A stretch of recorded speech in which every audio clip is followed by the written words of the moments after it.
আমার মায়ের পেটের ভাই আজ 8 মাস ভারত জেলে আটকা আছে।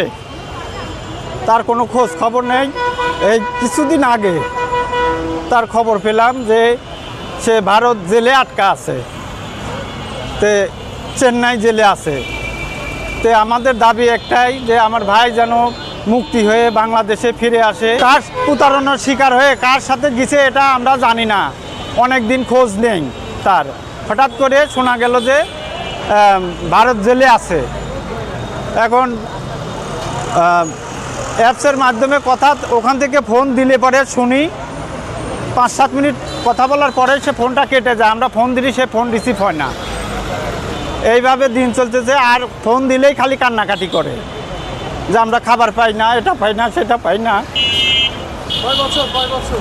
আজ 1 বছর হলো। আমার স্বামী দীর্ঘ 9 বছর ধরে চেন্নাই কাজ করত। ওইখানে ওইখানে গার্মেন্টসে কাজ করত প্রায় 9 বছর, কিন্তু কোনো পাসপোর্ট দিয়ে তারা যায় নাই, দালালের মাধ্যমে গেছে। ওইখানে গিয়ে ভালো কাজ করছে, ভালো টাকা পয়সাও মোটামুটি 30,000-35,000 প্রতি মাসে টাকা পাঠাইছে।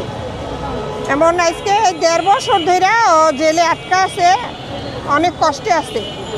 কিন্তু তারা তো গার্মেন্টস শ্রমিক, তারা দিন কামলা মানুষ, তাদের টাকা দিয়ে সংসার চলে। অথচ তাদেরকে জেলে আটকানো হয়েছে। জেলে আটকায় তাদের অনেক সাজা হইতেছে, অনেক কষ্ট হইতেছে। তাদের সাথে মানুষ মারা গেছে, এমনকি লাশটাও দেয় না, তাদেরকেও ছাড়তেছে না। আমাদের আকুল আবেদন তারেক রহমানের কাছে যে অনুদানী বাংলাদেশি লোকগুলো যেন অতি তাড়াতাড়ি আনার একটু ব্যবস্থা করে, এটাই আমাদের আবেদন।